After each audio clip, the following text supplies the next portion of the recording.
காண்பிப்பேன். எழும்பு எழும்பு சீயோனே, உன் வல்லமையை தரித்துக் கொள். எழும்பு என்று சொல்லும் பொழுது ஏதோ ஒரு காரியத்தில் நாம் விழுந்து போய் கொண்டிருக்கிறோம், ஏதோ ஒரு காரியத்தில் நாம் அமர்ந்து இருக்கிறோம், ஏதோ ஒரு காரியத்தில் சிக்கொண்டு இருக்கிறோம், ஏதோ ஒரு காரியத்துல நாம் அகப்பட்டு கொண்டிருக்கிறோம். அந்த காரியத்தை விட்டு நீங்களும் நானும் எழும்ப வேண்டும் என்று சொல்லி ஆண்டவர் ஆசைப்படுகிறார் என்று சொல்லி கடந்த வாரத்துல தியானித்தோம். ஆமென் சொல்லுங்களேன்.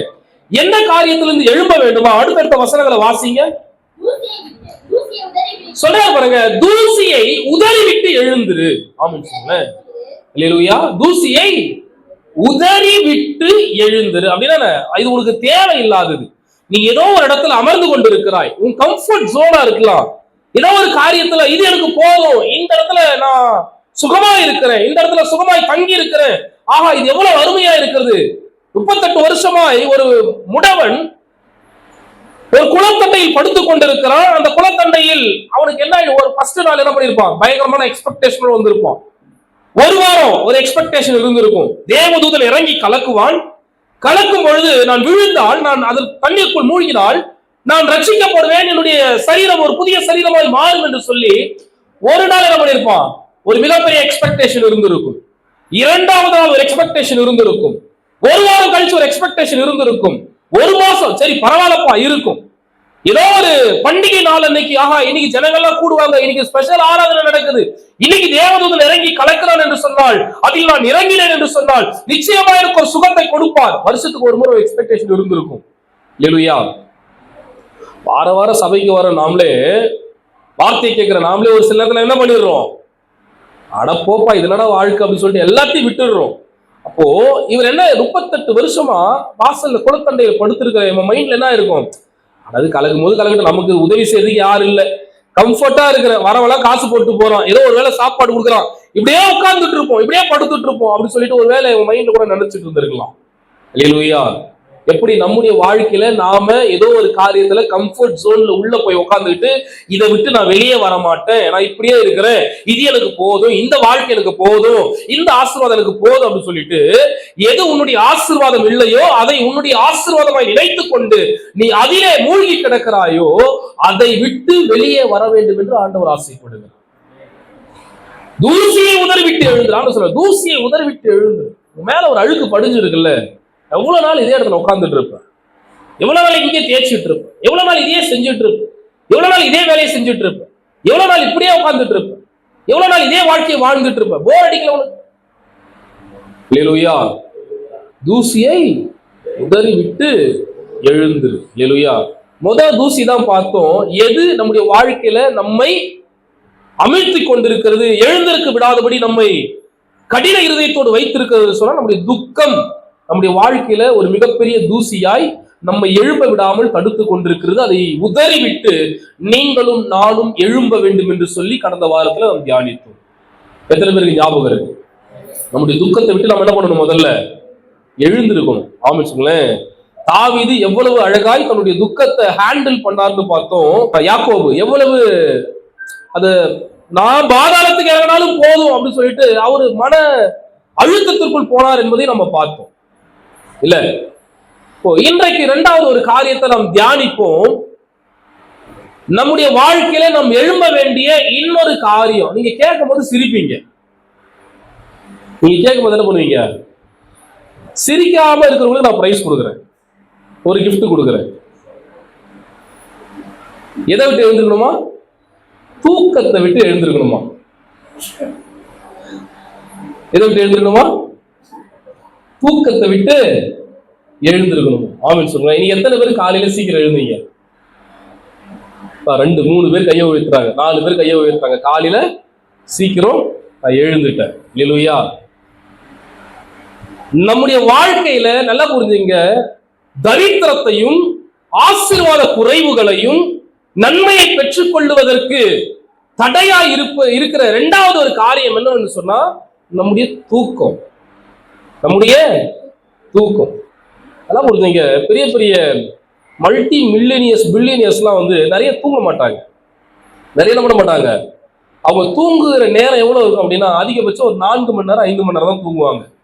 மற்ற நேரம் வேலை செய்வாங்களான்னு பார்த்தா பெருசா வேலை செய்ய மாட்டாங்க. ஆனா என்ன பண்ணுவாங்க, ஏதோ ஒரு புதிய காரியத்தை யோசித்துக் கொண்டிருப்பார்கள், புதிய காரியத்தை செயல்படுத்துவதற்கு எத்தனித்து கொண்டிருப்பார்கள். அல்லேலூயா, ஆமென் சொல்லுங்களேன். இப்போ நீங்களும் நானும் தூங்கி கொண்டிருக்கிறோமான்றதை பார்க்கணும். முதல்ல நம்ம எத்தனை மணி நேரம் தூங்குறோம் அப்படின்றத நீங்களும் நானும் யோசிக்கணும். இங்க லிட்டரலா தூக்கம் அப்படின்னு சொல்லி இப்போ நம்முடைய நார்மல் தூக்கத்தை குறித்து நம்ம யோசிக்கலாம். ஆனா வேதம் சொல்லுகிற தூக்கம் என்று ஒண்ணு, தூக்கத்துல நம்ம யூசுவலா என்ன பண்ணுவோம், நம்மள மறந்துடுவோம், அன்கான்சியஸ் ஜோனுக்கு போயிடுவோம். கொஞ்ச நேரம் கான்சியஸ் இருக்கும். தூங்கும்போது என்ன பண்ணுவோம், ஒரு 10 நிமிஷம் 1 மணி நேரம் பக்கத்துல பேசுற சத்தம் கேட்கும், பிள்ளைங்க அப்படி ஓடி ஆடுற சத்தம் கேட்கும், ஏதோ அலாரம் அடிச்சுற சவுண்டு கேட்கும். ஆனா அந்த 1 மணி நேரத்தை கடந்து கொஞ்சம் தூரம் போயிட்டோம் அப்படின்னா நான் எங்க இருக்கிறேன் எல்லாமே மறந்துடும், கூட இருக்கிறவங்க எல்லாருமே மறந்துடுவாங்க, நம்முடைய வாழ்க்கை என்னன்றது மறந்துடும். தூக்கம் ஒரு அன்கான்சியஸ் லெவல்ல நம்மள என்ன போயிடும், கொண்டு போய் விட்டுவிடும். அல்லேலூயா. இங்கே வேதத்துல தூக்கம் எதற்கு குறிக்கப்பட்டிருக்கிறது சொன்னால், எதற்கு ஒப்புமையாய் சொல்லப்பட்டிருக்கிறது என்று சொன்னால், தூக்கம் என்றால் உங்களுடைய ஆவிக்குரிய மரணத்தை குறித்து வேதம் நமக்கு கற்றுக் கொடுக்கிறது. அல்லேலூயா. தூக்கம் என்னது, உங்களுடைய ஆவிக்குரிய மரணம். ஏதோ ஒரு காரியத்துல நீங்க என்ன பண்ணிருக்கிறீங்க, செத்து போன நிலைமையில இருக்கிறீங்க. நீ தூக்கத்தை விட்டு எழுந்துரு என்று சொன்னால், எந்த காரியத்தில் நீ மரித்து போயிருக்கிறாயோ, எந்த ஆவிக்குரிய வாழ்க்கை உன்னை விட்டு இல்லாமல் நீ மரித்த நிலைமையில் இருக்கிறாயோ, அதை விட்டு நீ எழுந்திருக்க வேண்டும் என்று வேதம் நமக்கு கற்றுக் கொடுக்கிறது. அல்லேலூயா. நான் சொல்றது எத்தனை பேருக்கு புரியுதுன்னு தெரியல. ஆவிக்குரிய மரணம் என்று சொன்னால் நீங்க ஓடிட்டு இருப்பீங்க, நீங்க செயல்படுவீங்க, நீங்க வேலைக்கு போவீங்க, நீங்க சம்பாதிப்பீங்க, உங்க குடும்பத்தை பார்ப்பீங்க, உங்க வாழ்க்கையை பார்ப்பீங்க, உங்க எதிர்காலத்தை குறிச்ச நோக்கம் இருக்கும், நல்லா என்ன பண்ணுவீங்க, நைட்டு பகல் தூங்காம வேலை செய்வீங்க. இது வல்ல, நான் சொல்ற தூக்கம் அது வல்ல. நீங்க விடிய விடிய முழிச்சிட்டு இருந்து கூட என்ன பண்ணுவீங்க, வேலை செய்வீங்க. ஏன்னா தன்னுடைய குடும்பத்திற்காக எப்படியாவது என் பிள்ளைங்களை நல்ல ஒரு காலேஜ்ல சேர்க்கணும், எப்படியாவது என் பிள்ளைங்களை நல்ல ஒரு ஸ்கூல்ல சேர்க்கணும், நல்ல ஒரு வாழ்க்கையை அமைத்து கொடுக்கணும்னு விடாப்பிடியா முயற்சி செஞ்சு போராடிட்டு இருப்பீங்க. இந்த போராட்டத்துல உங்களுடைய பிசிக்கல் தூக்கத்தை நீங்க இழந்து கூட இருக்கலாம். இதை பத்தி நான் பேசல, உடைய ஆவிக்குரிய தூக்கத்தை குறித்து நான் பேசிக் கொண்டிருக்கிறேன். இதில் நீ முழு மனதோடு கூட செயல்படும் பொழுது, ஒரு ஓட்டத்தை நீ இதற்காக ஓடிக்கொண்டிருக்கும் பொழுது, கர்த்தர் உனக்கு வைத்திருக்கிற ஒரு மிகப்பெரிய நன்மையின் ஆசீர்வாதத்தை நீ இழந்து போகிறாய் என்பதை நீ மறந்து போக கூடாது. அதுதான் ஆவிக்குரிய ஆசீர்வாதங்கள். ஆமென் சொல்லுங்களேன். ஆவிக்குரிய ஒரு வாழ்க்கை. இந்த வாழ்க்கையை இழந்துட்டு உன் தூக்கம் எதுல இருக்கு அப்படின்னா, உன்னுடைய கான்சியஸ் எதுல இருக்கு அப்படின்னா, உன்னுடைய அன்கான்சியஸ் நிலைமை எங்க இருக்கு அப்படின்னா, உலகத்திற்குரிய ஓட்டத்தில் நீ ஓடிக்கொண்டிருக்கிறாய். அதை விட்டு எழுந்து ஆவிக்குரிய ஆசீர்வாதங்களை நீ தரித்துக் கொள்ள வேண்டும் என்று சொல்லி ஆண்டவர் ஆசைப்படுறார். நான் சொல்றது புரியுதுங்களா? அல்லேலூயா. உன் தூக்கத்தை விட்டு என்ன பண்ணு, வெளியில வா. உன் தூக்கத்தை விட்டு வெளியில வா. நாம நினைக்கிறோம், நான் சம்பாதிக்கிறதெல்லாம் நான் சேர்த்து எடுத்துட்டு போயிடுவேன், இதெல்லாம் செய்யறதுனால நான் நல்லா சுகமா இருப்பேன், ஆசீர்வாதமா இருப்பேன் அப்படின்னு சொல்லிட்டு நம்ம நினைக்கிறோம். ஒரு சபைக்கு போற ஒரு விசுவாசி நல்லா ஆண்டவருக்கு உண்மையாய் சரியான நேரத்துக்கு வந்துடுவாரு, ஆராதனை பண்ணுவாரு, நல்லா ஜோம் பண்ணுவாரு.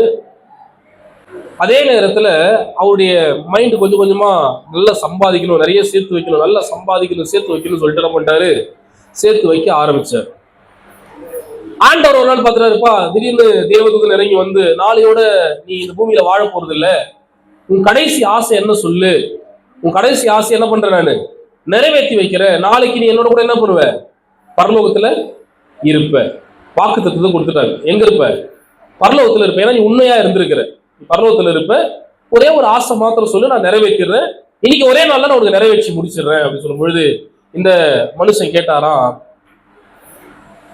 என் கூட எதையாவது எடுத்துட்டு பரலோகத்துக்கு வர்றதுக்கு என்ன பண்ணுங்க, ஒரே ஒரு பிளஸ் பண்ணுங்க. தேவதூதன் சொல்றான், இல்ல இல்ல, நீ எதுவுமே எடுத்துட்டுலாம் பரலோகத்துக்குலாம் எதுவுமே என்ன பண்ண முடியாது, எடுத்துட்டுலாம் வர முடியாது,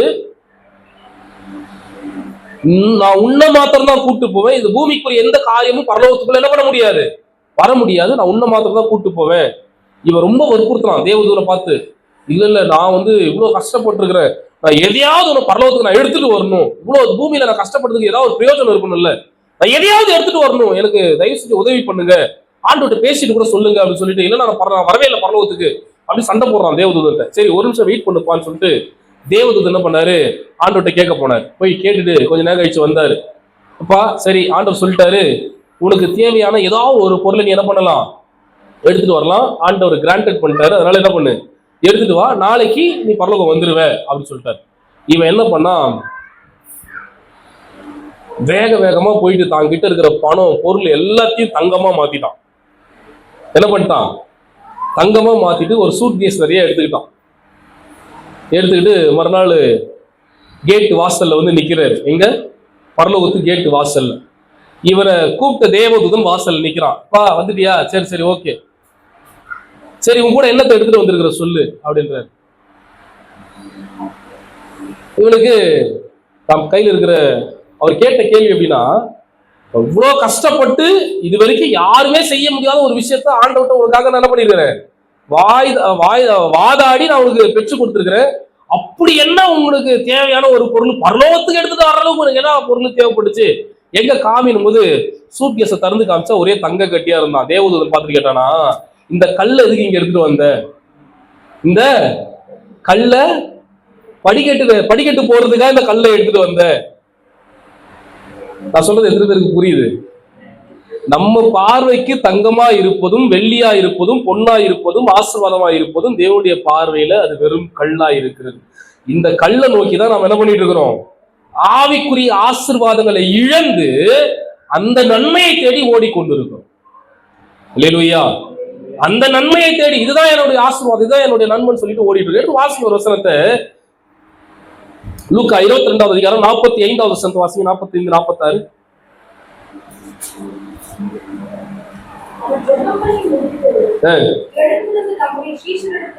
வந்து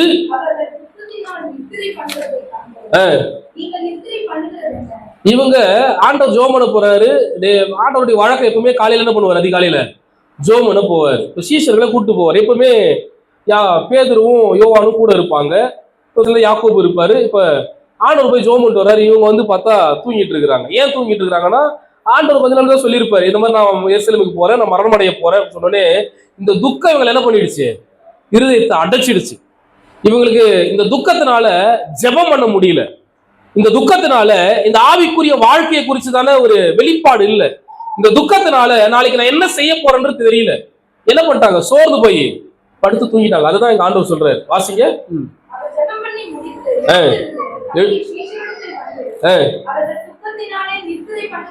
துக்கத்தினாலே நித்திரை பண்ணுகிறதை, நித்திரை பண்ணுகிறது என்ன, எழுந்திருந்து ஜெபம் பண்ணுங்கள் என்றார். கடந்த வாரத்துல தான் வாச்சோம். துக்கம் நம்முடைய வாழ்க்கையில என்ன பண்ணும், நம்முடைய வாழ்க்கையில ஆசீர்வாதங்களை சுரண்டி விடும். துக்கம் நம்முடைய வாழ்க்கையில எழும்ப விடாமல் செய்து விடும். இப்ப இப்படிப்பட்ட துக்கம் இந்த சீஷர்கள் என்ன பண்ணிடுச்சா, மனமடிவாக்கி தூக்கத்துக்குள்ள ஆழ்த்தி விட்டுதான். யார் கூட இருக்கிறதுன்றதை மறந்துட்டாங்க. எப்படிப்பட்ட வல்லமையுள்ள ஒரு கர்த்தருடைய மனுஷகுமாரன் கூட ஒரு சீஷனா இருக்கிறன்றதை மறந்துட்டாங்க. அவருடைய அற்புதங்களை மறந்துட்டாங்க. இதுவரைக்கும் அவர் செய்த நன்மைகளை மறந்துட்டாங்க. இவர் சொன்ன ஒரே ஒரு வார்த்தை இவங்க இருதயத்தை துக்கத்தை ஏற்படுத்தினதுனால சோர்ந்து போய் படுத்துட்டாங்க. அல்லேலூயா. போய் படுத்து என்ன பண்றாங்க, தூங்க ஆரம்பிச்சுட்டாங்க. நம்முடைய வாழ்க்கையில கூட ஏற்கனவே சொன்னது போல துக்கம் நம்முடைய வாழ்க்கையில ஆசீர்வாதத்தின் குறைவுகளை நம்ம எழும்ப விடாதபடிக்கு அது ஒரு தடையை கொண்டு வரும். ரெண்டாவது, இந்த தூக்கம் பாருங்களேன், ஆண்டவர் சொல்றாருப்பா, எழுந்து ஜோம் பண்ணுப்பா, சோதனை வந்துட போகுது. சோதனைக்கு என்ன பண்ணிடாத, இடம் கொடுக்காத, ஜோம் பண்ண ஆரம்பி. ஆவிக்குரிய வாழ்க்கையை விட்டுட்டு தூக்கத்துக்கு இடம் கொடுக்க ஆரம்பிச்சிட்டாங்க. நம்ம எதற்கு இடம் கொடுத்து கொண்டு இருக்கிறோம், நம்முடைய வாழ்க்கையில தூக்கத்துக்கு நம்ம இடம் கொடுத்துருக்கிறோம் அப்படின்னா நம்முடைய ஆவிக்குரிய வாழ்க்கையை நம்ம இழந்து கொண்டிருக்கிறோம் என்று அர்த்தம். இல்லையா? நம்ம இடம் கொடுக்க வேண்டிய ஒன்று இருக்கு. நான் தூக்கம்னு சொல்றதெல்லாம் நீங்க பிசிக்கல் தூக்கத்தை நினைச்சுக்காதீங்க. நீங்க எதெல்லாம் ஜபத்தையும் ஆவிக்குரிய வாழ்க்கையும் வேத வாசிப்பையும் கர்த்தரையும் விட்டு சபையை விட்டு உங்களுடைய காரியத்துல முக்கியத்துவம் கொடுத்து ஓடிட்டு இருக்கிறீங்க, இதெல்லாம் உங்க வாழ்க்கையில இருக்கிற தூக்கம். துக்கத்தினால் வருகிற தூக்கம். எதனால இந்த துக்கம் வருது? எதிர்காலத்தை குறிச்ச துக்கம், வேலையை குறிச்ச துக்கம், பிள்ளைகளை குறிச்ச துக்கம், வாழ்க்கையை குறிச்ச துக்கம். இந்த துக்கம் உன்னை ஆண்டுடைய சமூகத்திலிருந்து பிரித்து ஒரு தூக்கத்துக்கு நிறைய என்ன பண்ணுது, கொண்டு போய் கொண்டிருக்கு. அல்லேலூயா. ஆமென் சொல்லுங்க. வாசிங்க ரோமர் 7வது 11வது 7-8 வாசிங்க. ரோமர் 11வது அதிகாரம் 7வது வசனத்தை 8வது வசனத்தை வாசிங்க.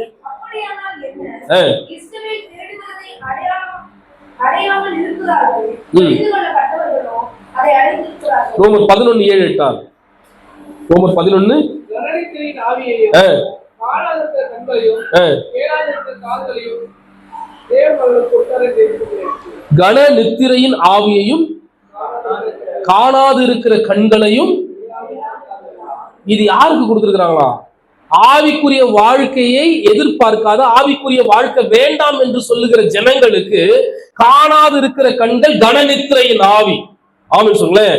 இப்ப சபைக்கு வருவதற்கு உங்களுக்கு போராட்டமா இருக்கு அப்படின்னா உங்களுக்கு என்ன இருக்குன்னு அர்த்தம்? கன நித்திரையின் ஆவி. ஜெபிப்பதற்கு உங்கள் வாழ்க்கையில போராட்டம் இருக்கு அப்படின்னா உங்களுக்கு கன நித்திரையின் ஆவி. இந்த துக்கம், இந்த தூக்கம் உங்கள் வாழ்க்கையில உன்னை எழும்ப விடாதபடிக்கு, உன் வாழ்க்கையில கர்த்தர் வைத்திருக்கிற நன்மையை சுதந்திரித்துக் கொள்ள கூடாதபடிக்கு தடையை கொண்டு வந்து நிறுத்தி கொண்டிருக்கிறது என்று வேதம் நமக்கு கற்றுக் கொடுக்கிறது.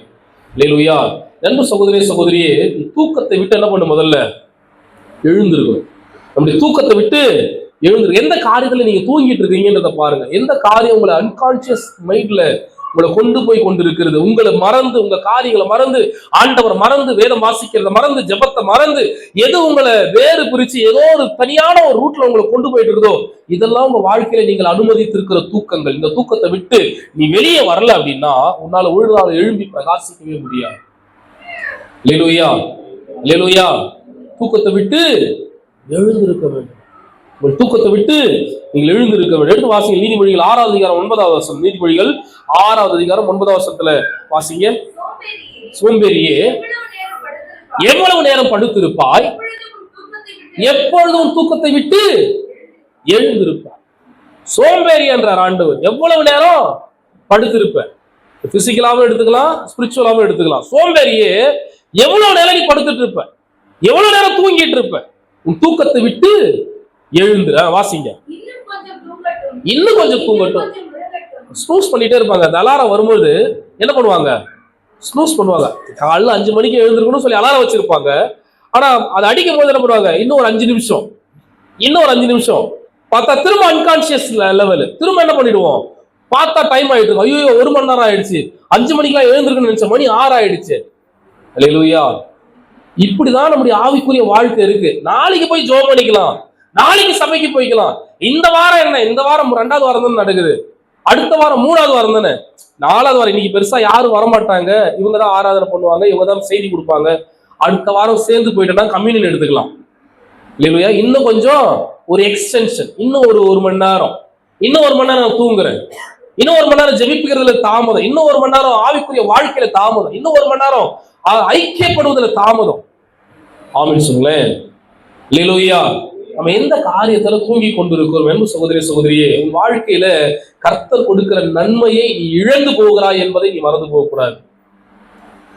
உன் வல்லமையை நீ தரித்துக் கொள்ள வேண்டும் என்று சொன்னால் நீ முதலாவது எழுந்திருக்க வேண்டும். எதிலிருந்து எழுந்திருக்க வேண்டும்? உன்னுடைய துக்கத்திலிருந்து எழுந்திருக்க வேண்டும். 2வது உன்னுடைய தூக்கத்திலிருந்து நீ எழுந்திருக்க வேண்டும்.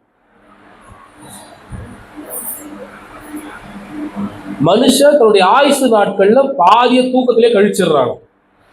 100 வருஷம் வாழ்றீங்கன்னு வச்சுங்களேன். 100 வருஷம் உங்களுடைய வாழ்க்கை இருக்கு அப்படின்னா டிவைட் பண்ணீங்களேன். 100 வருஷம் இப்ப யாரும் வாழ்றது இல்லை. இப்ப அதிகபட்சம் 70, 80. 80 3ஆ டிவைட் பண்ணுங்க. 27. அப்போ 27 வருஷம் தூங்கியே கழிக்கிறீங்களாம். 8 மணி நேரம் வேலை, 8 மணி நேரம் தூக்கம், 8 மணி நேரம் கழிப்பு அப்படின்னு சொல்லிட்டாங்க கவர்மெண்ட் ரூல்ஸ். இப்போ 8 மணி நேரம் கணக்கு பண்ணாலே உங்க ஆயுசு நாட்கள்ல எத்தனை மணி நேரம், நீங்க எத்தனை நாள் எத்தனை வருஷம் தூங்குறீங்க? தூக்கத்திலேயே 27 வருஷத்தை கழிக்கிறீங்க. இந்த 27 வருஷத்துல எவ்வளவு நன்மையை நீங்க பெற்றுக்கொள்ள முடியும், எவ்வளவு ஆசீர்வாதங்களை பெற்றுக்கொள்ள முடியும். கொஞ்சம் நீங்க ஆண்டவருக்காக பிரயாசப்பட்டீங்க அப்படின்னா, ஆண்டவருடைய சமூகத்துல நிப்பீங்க அப்படின்னா, அந்த ஆவிக்குரிய வாழ்க்கையில நீங்க வளருவீங்கன்னு சொன்னீங்கன்னா எவ்வளவு நன்மைகளை கொடுப்பதற்கு ஆண்டவர் ஆயத்தமா இருக்கா. 27 வருஷம் தூங்கியே கழிக்கிறீங்க. அல்லேலூயா, அல்லேலூயா.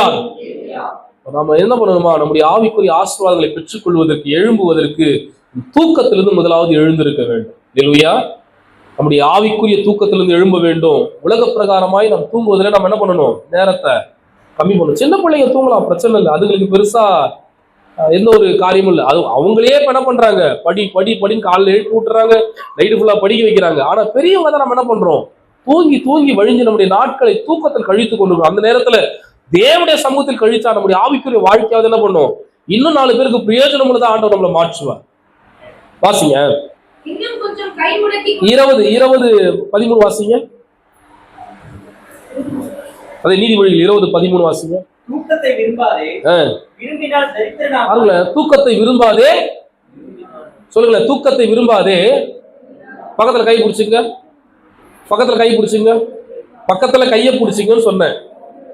சொல்லுங்க பக்கத்துல, தூக்கத்தை விரும்பாதே, விரும்பினால் தரித்திரனாவாய். இப்ப நான் சொல்றேன், உங்க வாழ்க்கையில் இருக்கிற ஏழ்மைக்கு காரணம் என்ன? உங்க வாழ்க்கையில் இருக்கிற ஏழ்மைக்கு காரணம் என்ன? வறுமைக்கு காரணம் என்ன? உங்களுடைய தூக்கம். தூக்கத்தை விரும்பாத, விரும்பினால் சில பேரை தூங்குறது அப்படியே ரொம்ப அப்படியே லைக் பண்ணுவாங்க. அப்பா கொஞ்சம் தூங்கணும்ப்பா, எல்லாத்தையும் மறந்து தூங்கணும் அப்படின்னு சொல்லிட்டு தான் பண்ணுவாங்க. தூக்கத்துக்கு முக்கியத்துவத்தை கொடுப்பாங்க. தூக்கத்துக்கு உன்னோட பிசிக்கல் லைஃப்ல நீ நிறைய தூங்குற அப்படின்னா உன் வாழ்க்கையில தரித்திரம் வருமா? உன்னுடைய ஆவிக்குரிய வாழ்க்கையில் தூங்கி கொண்டிருக்கிறாய் என்று சொன்னால் உன்னுடைய ஆவிக்குரிய தரித்திரம் உன் வாழ்க்கையில் வரும். நல்லா புரிஞ்சுங்க. இல்லையா?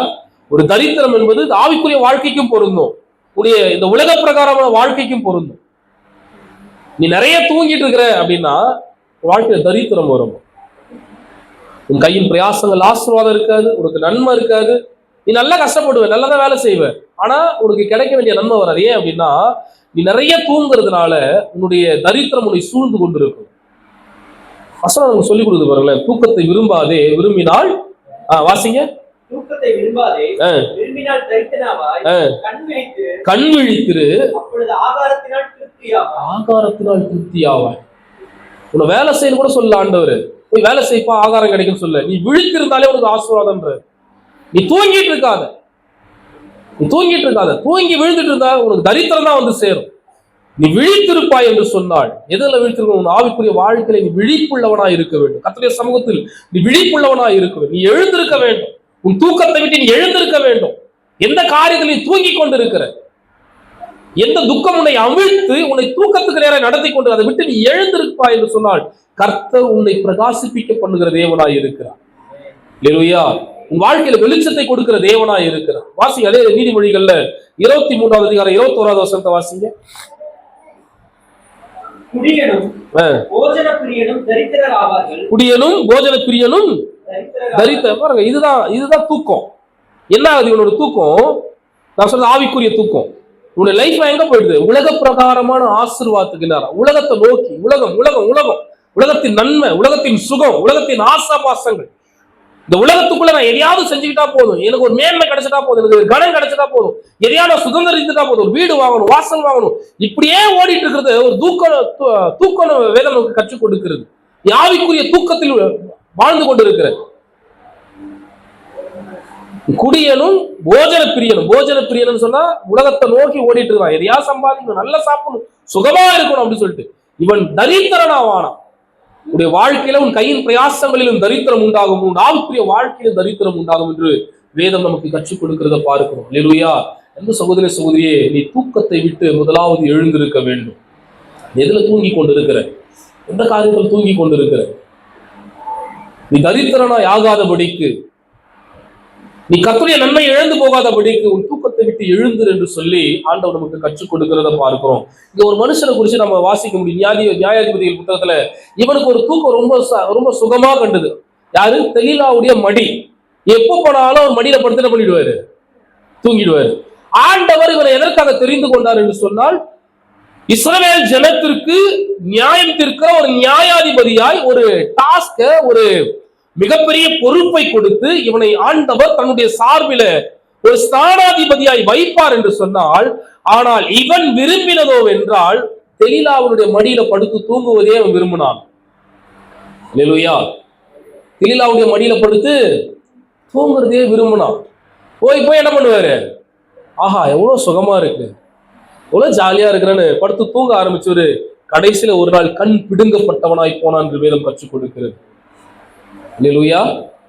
கண் பிடுங்கப்பட்டவனாய், தன்னுடைய வல்லமை இழந்தவனாய், தூங்கி வழிஞ்சதுனால தன் சுகத்தனை, தன்னுடைய உடல் சுகம், தன்னுடைய இந்த உலக பிரகாரமான இன்பம், இச்சையை நோக்கி தூங்கி வழிந்ததுனால தன் கர்த்தர் கொடுத்த எல்லா ஆசீர்வாதங்களையும் இழந்து, வல்லமையை இழந்து, தன் கண் பிடுங்கப்பட்டவனாய் கர்த்தருடைய சமூகத்துல அதோகதியாய் நின்றான் என்று வேதம் சொல்லுகிறது. அல்லேலூயா. நீங்களும் நானும் எதுல தூங்கிட்டு இருக்கோம்? எந்த காரியத்துல அன்கான்சியஸ்ல போயிட்டு இருக்கிறோம்? ஜெபிக்கிறது இல்ல, வேதம் வாசிக்கிறது இல்ல, சபைக்கு வர்றதுல உண்மை இல்ல, ஆண்டவருக்கு கொடுப்பதுல உண்மை இல்ல, நேரத்துக்கு வருவதுல உண்மை இல்ல, கேட்டா தூக்கம் தூக்கம், ஏதோ ஒரு காரியம் இருதயத்தை அமிழ்த்து ஆண்டவருடைய சமூகத்தில் வரக்கூடாதபடிக்கு நம்ம என்ன பண்ணிட்டு இருக்கு, புடிச்சு இழுத்து வச்சிட்டு இருக்கு. அதை விட்டு வெளியே வரணும்னு அவசியம் இல்லை. இந்த தூசி உன் வாழ்க்கையில ஒட்டிக்கிட்டே இருக்குது. என்னைக்கு நீ உதறி தள்ள போற? இந்த தூசி உன் வாழ்க்கையில ஒட்டிட்டு இருக்கு. இது எப்போ உதறி தள்ள போற? இது உனக்கு தேவையானது அல்ல. இதை உதறி தள்ளி நீ எழுந்தா மாத்திரம்தான் கர்த்தருடைய நன்மையை நீ பெற்றுக்கொள்ள முடியும். இது எப்போ உதறி தள்ள போற?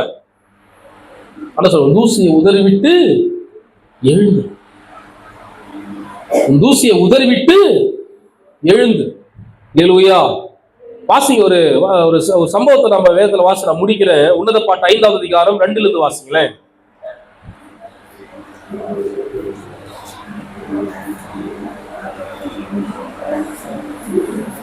உன்னத பாட்டு 5வது அதிகாரம் 2வது வசனத்துல வாசி.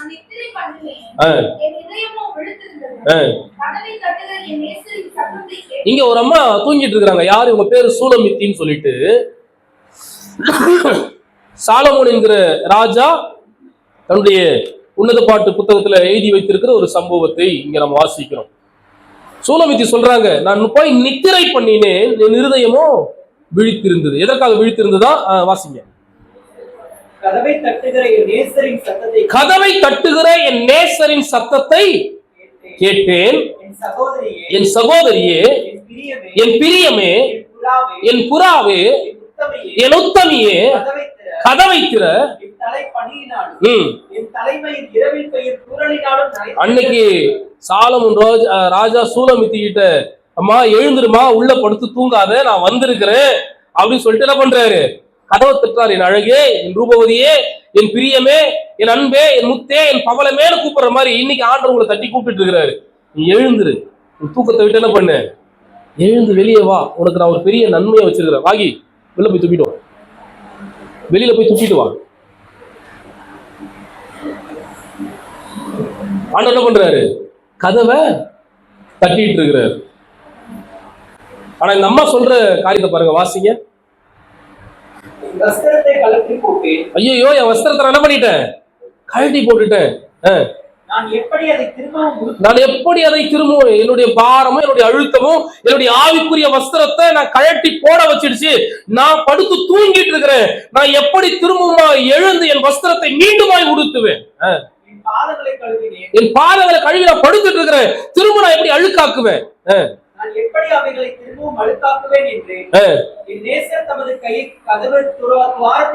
பாருங்களேன், ஃபர்ஸ்ட் தட்டுறாரு, ரெண்டாவது கதவு துவாரத்துல விட்டு என்ன பண்றாரு, அம்மா கொஞ்சம் எழுந்துருமா, ஜன்னலை திறந்து கூப்பிடுறாரு, எழுந்துரு, நான் வந்திருக்கிறேன், எழுந்துரு, என் சத்தத்தை கேளு, நான் உன்னை ஆசீர்வதிக்கும்படியே வந்திருக்கிறேன், நான் உனக்கு நன்மையை கொடுக்கும்படியே வந்திருக்கிறேன், உனக்கு கனத்தை கொடுக்கும்படியா வந்திருக்கிறேன், உன் தூக்கத்தை விட்டு எழுந்துருன்னு சொல்லும் பொழுது இந்த மாதிரி என்ன பண்றாங்க, தூக்கத்திலேயே சொல்லி யோசிக்கிறாங்க, ஐயோ நான் எழுந்திருக்கணுமே, எப்படி எழுந்திருப்பேன், என் ட்ரெஸ் எல்லாம் கட்டி போட்டு வேற ட்ரெஸ் போடணும், புதுசா ஒரு ட்ரெஸ் போடணும், அதுக்கு வேற போய் ஃபாஸ்டிங் போட்டு ஜோம் பண்ணணும், ஒரு 40 நாளாவது ஃபாஸ்டிங் போட்டாதான் ஏன் அழுக்கு வஸ்திரம் மீண்டும் என்ன ஆகும், ஒரு வெண்மையான வஸ்திரமா மாறும். நான் பாவத்தில் இருக்கிறேன், நான் படுத்து தூங்கிட்டு இருக்கிறேன், இந்த நேரத்துல இந்த ஆண்டவருக்கு வேற வேலை இல்லை, இப்போ வரணுமா, இப்போ வந்து கதவை தட்டணுமா, இப்போ வந்து எழுந்துருன்னு சொல்லணுமா, ஆண்டவர் சொல்லிட்டே இருக்கிறாரு. இந்த அம்மாவுக்கு உணர்வு வந்துச்சு, தூக்கத்துல இருந்து எழுந்துட்டாங்க. எழுந்து போய் கதவை திறக்கும் போது ஆண்டவர் இல்லை. எழுந்து போய் கதவை திறந்தா ஆண்டவர் போயிட்டாரு. அதுக்கப்புறம் நடக்கிற சம்பவத்தை நீங்க வாசினா தெரியும். ரோடா தெரு தெருவா அலைஞ்சு எங்கெங்கயோ யாராருக்கிட்டே என்னுடைய நேசரை பாத்தியா, என் நேசர் எவ்வளவு அழகானவர், புலம்பி புலம்பி திட்டி என்னென்னமோ பண்றாங்க, அடி வாங்கி உத வாங்கி. என்ன சகோதரே சகோதரியே, கர்த்தர் உன்னை எழுப்பும் பொழுது நீ எழுந்திருக்கவில்லை என்று சொன்னால் அவர் என்ன பண்ணிடுவாரு, யாரை எழுப்பணுமோ அவங்களை எழுப்புறதுக்கு போயிடுவார். இன்னைக்கு ஆண்டவர் உன் தூக்கத்துல நீ தூங்கி கொண்டிருக்கிற தூக்கம் எதுவும் யோசிப்பார், எதுவும் வாழ்க்கையில ஆவிக்குரிய வாழ்க்கையில உன்னை எழும்ப விடாதபடிக்கு தூக்கத்துல அமிழ்த்தி கொண்டிருக்கிறதுன்னு யோசிப்பார். அதை விட்டு நீ எழுந்திருக்கணும்னு ஆண்டவர் ஆசைப்படுறாரு. அதை விட்டு நீ எழுந்திருக்கல அப்படின்னா கர்த்தருக்கு கொடுக்கிற நன்மையை நீ பெற்றுக்கொள்ளாதபடிக்கு வேறொருவன் அதை என்ன பண்ணுவான், அனுபவிப்பான். ஆண்டவர் தட்டுறாரு, ரெண்டாவது கை என்ன பண்றாரு, உள்ள துவாரத்தின் வழியா விட்டு கூப்பிடுறாரா, எழுந்துருமா எழுந்துருமா. அப்படிதான் இந்த சத்தம் உங்களுக்கு நேரம் வருது, எழுந்துரு அப்படின்றார் ஆண்டவர். எழுந்துரு, உன் தூக்கத்தை விட்டு எழுந்துரு, நீ எழும்புவாய் என்று சொன்னால் கர்த்தர் உன்னை ஆசீர்வதிப்பதற்கு போதுமான தேவனாய் இருக்கிறார். அல்லேலூயா. ஆமென் சொல்லுங்களேன். உன் ஜெபத்துல நீ விழித்து எழும்ப வேண்டும். உன்னுடைய வேத வாசிப்புல நீ எழும்ப வேண்டும். நீ உலகத்துக்கு கொடுக்கிற நேரத்தை விட்டு ஆண்டவருக்கு நேரத்தை கொடுப்பதை நீ எழும்ப வேண்டும். நீ சபைக்கு ஆண்டவருடைய சமூகத்தில் வந்து ஆண்டவரை ஆராதிப்பதில் நீ எழும்ப வேண்டும். ஆண்டவருக்காய் எதையாய் செய்ய வேண்டும் என்கிற காரியத்தில் நீ எழும்ப வேண்டும். நீ தூங்கிக் கொண்டே இருந்தாய் என்று சொன்னால், பாருங்களேன், ஒரு ஊழியம் ஒருத்த கையில ஆண்டவர் கொடுக்குறாரு அப்படின்னா அந்த ஊழியத்தை அவன் செய்யலைன்னா ஆண்டவர் பண்ணுவாராம், ஊழியத்தை வேற ஒருத்த கையில கொடுத்துருவாரு.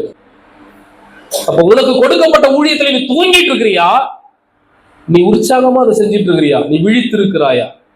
உனக்கு ஆண்டவர் கொடுத்த ஆவிக்குரிய ஆசீர்வாதத்தை நீ பயன்படுத்தி கொண்டிருக்கிறாயா அல்லது தூங்கிட்டு இருக்கிறியா?